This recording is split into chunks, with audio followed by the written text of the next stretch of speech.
Hi, I'm Stephanie Jaworski of joybaking.com. Today we're going to make French macarons, and this is a French macaron. As you can see, it is two almond meringue cookies sandwiched together with a filling. And this cookie has a certain distinct shape. And as you can see, it's got a flat, kind of shiny top, straight sides, with this little ruffle along the bottom, and that's called a foot. So to make these cookies, you only need 4 ingredients. And it's not a difficult batter to make, but the whole technique is quite challenging, and it will take you quite a few times to get the perfect macaron. So what I would suggest is take notes of everything you do, the amounts of the ingredients and each step, so that if they don't turn out first time, you can just kind of check back in your notes and kind of make a few adjustments. So now I am giving only weight measurements here, so in grams. I don't recommend doing volume cup measurement here. You want to have the exact amount of each ingredient.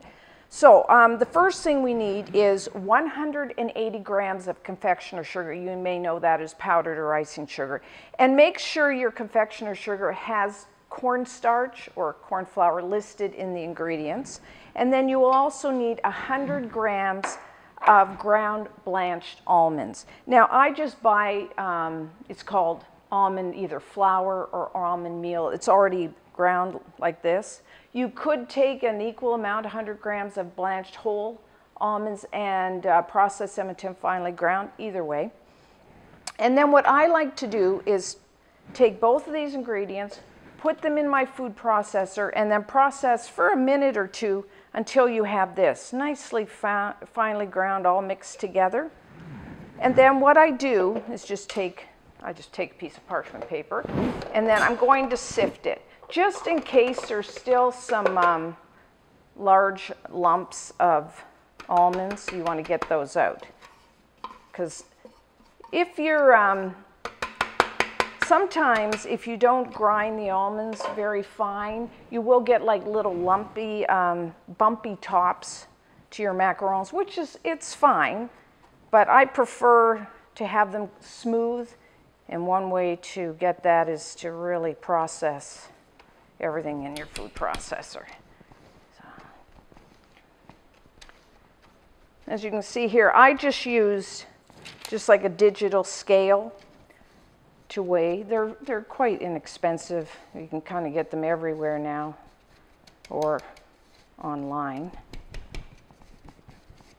Okay, so there we go. Let's put that aside.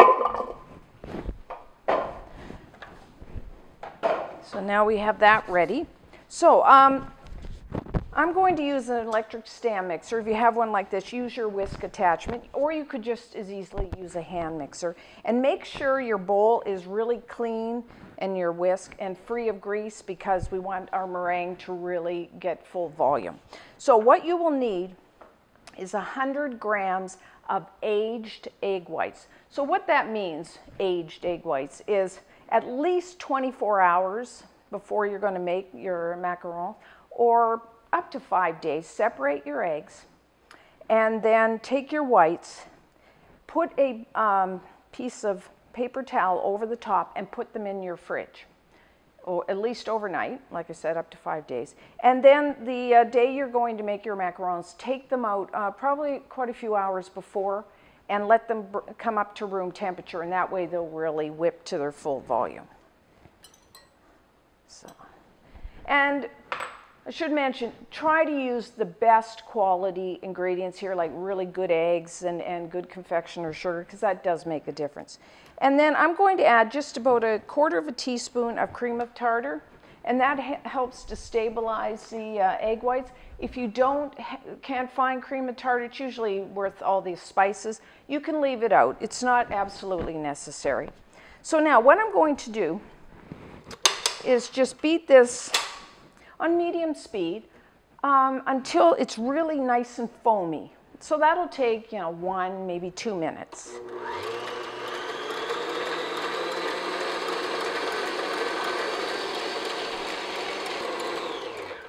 Okay.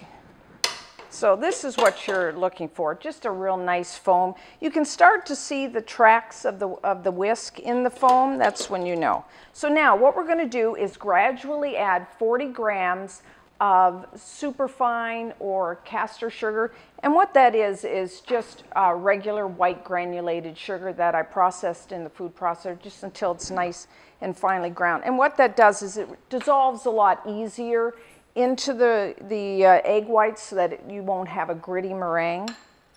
So I'm just going to do about a tablespoon at a time. And now beat on medium-high speed.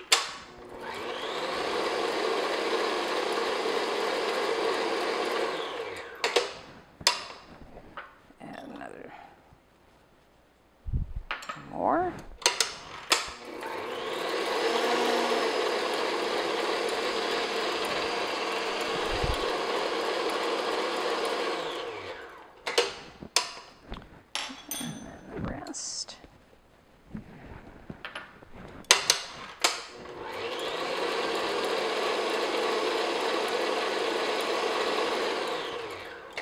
Okay, so I'm just going to scrape down. So now what we're going to do is continue to beat this on medium-high speed until it is nice and shiny and glossy and just holds stiff peaks. Now that can take quite a few minutes depending on your mixer.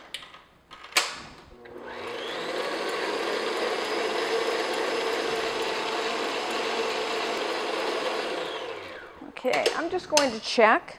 So what I do is I just take my wire whisk and kind of give it a quick stir, and then just slowly raise your whisk. And we're almost there, but we're still got a little bit of a droop. See, when I do it a few times, it's still a droop. It's called a beak. We don't want that. We want when we kind of stir it and bring it up, it holds stiff. So we're just going to do it a little more. Now you really got to watch it because you don't want to overbeat it, and then the meringue will start to break on you, and then you have to start all over again, which we don't want. So at this point, really watch pretty carefully.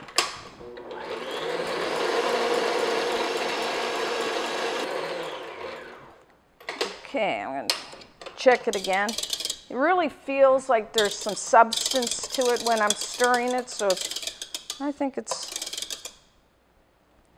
yes, that's what you're looking for. See, it's just straight up.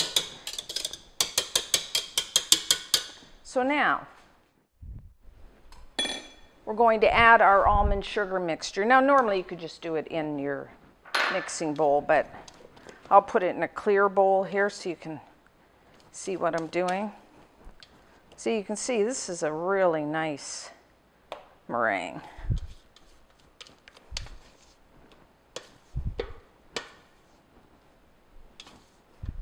And this is one of the tricky parts, so if you just keep that in mind. You want to make a note of exactly how your meringue is looking at this point. So now, I like to sift it again. So I sift about a third over top.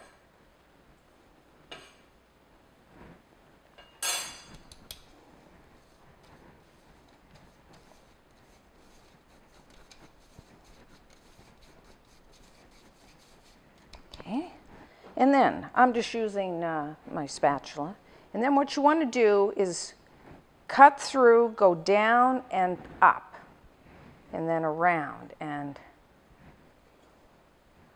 just make sure you get to the bottom of the bowl and turn it up. Again, this is another one of those tricky parts that you want to pay attention to how you're doing it. So if it doesn't turn out exactly how you want, you can think, well, maybe I should have done that a little differently. So again, note-taking is a good thing here. I had lots.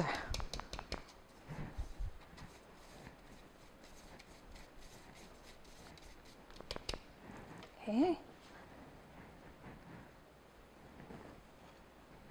And I know you've probably seen French macarons that are all different pretty colors. Now you can color using, I prefer the powdered food coloring. Some people like the paste.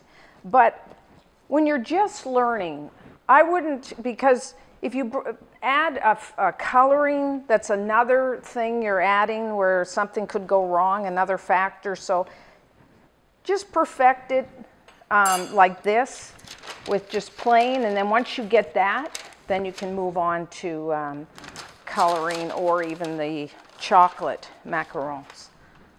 One thing at a time, I say.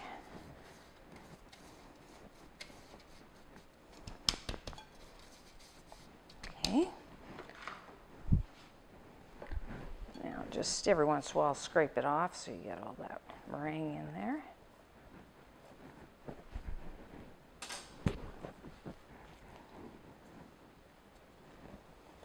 Make sure you get the sides, get everything mixed in.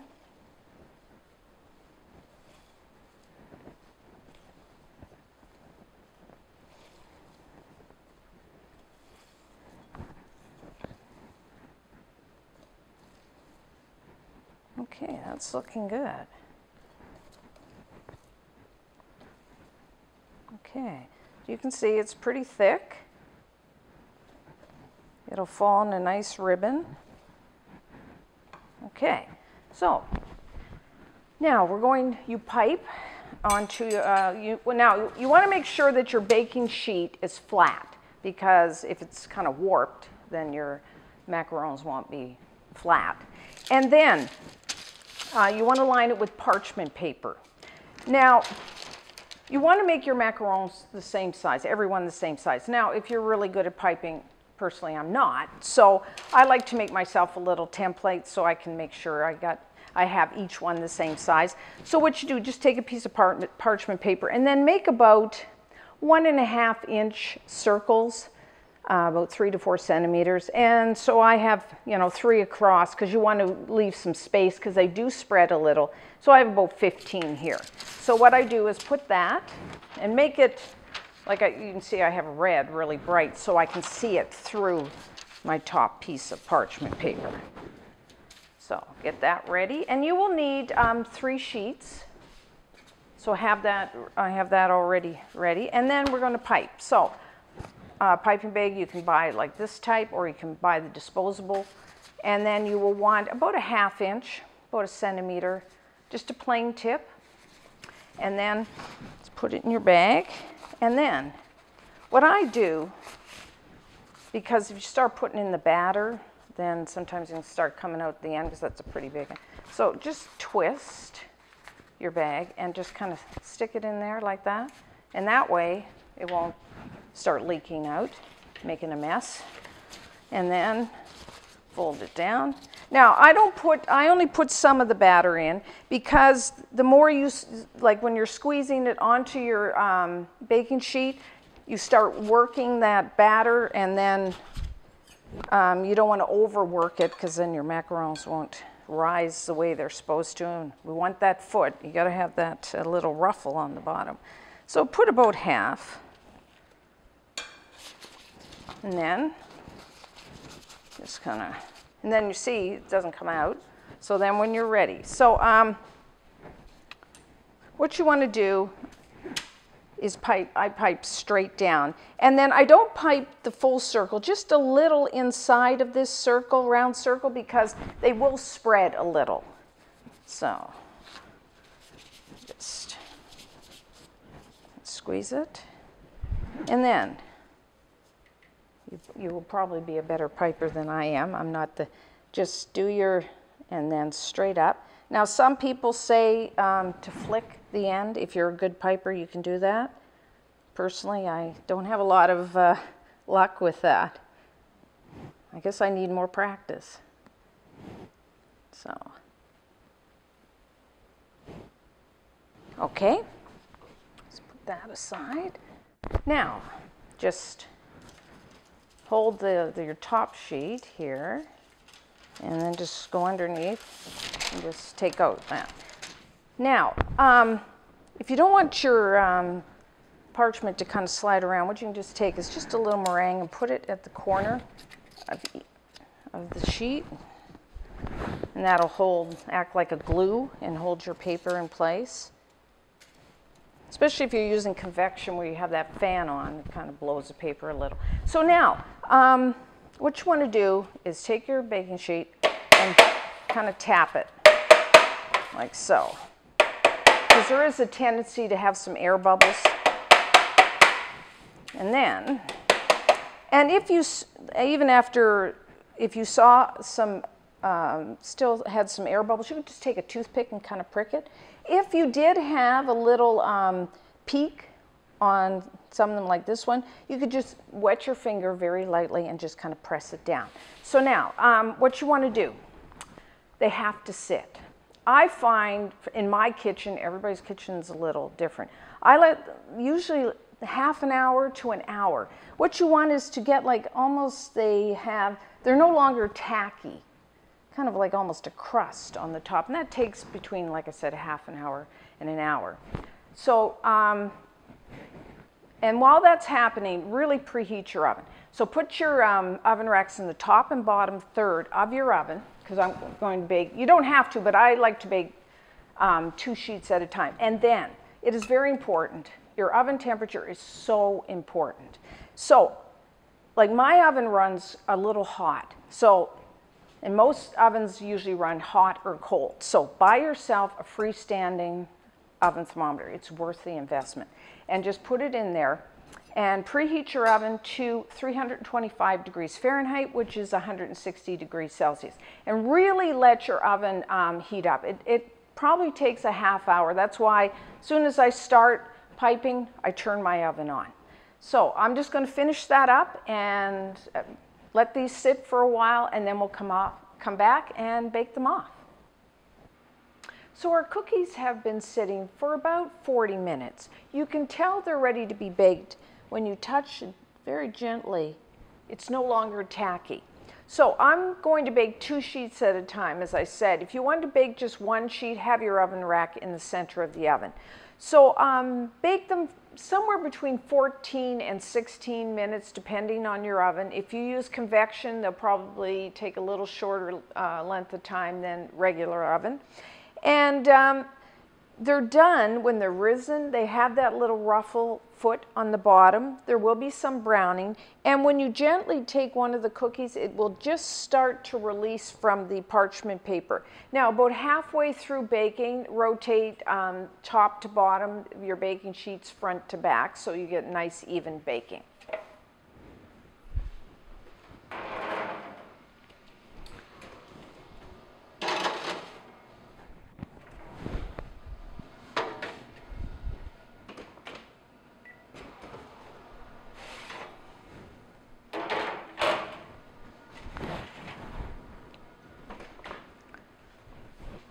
Okay, our cookies are now done. As you can see, there's a little browning. They've risen. They have nice feet on the bottom. And when I just take one gently, it's just starting to release from the parchment paper. So now, let them cool on a wire rack on the sheet, and bake off your 3rd sheet of cookies, and then I'll show you how to fill the macarons. So now it's time to fill our macarons. You could use a wide variety of fillings. What I have here is a Swiss buttercream, a chocolate ganache, a lemon curd, and a dulce de leche filling. All of these recipes, along with their videos, are on the site. And then what you want to do is match up the size of your cookies. And then turn them upside down, and then take your filling. Let's take the dulce de leche, like caramel filling, and just, now don't go right out to the edge of your cookie with the filling, because when you put them together it does kind of squish, so you don't want it coming out the sides. So you just put as much or as little as you want, and then just gently press down, and there you have your macaron. So I'm going to take a taste. Oh, that's just wonderful.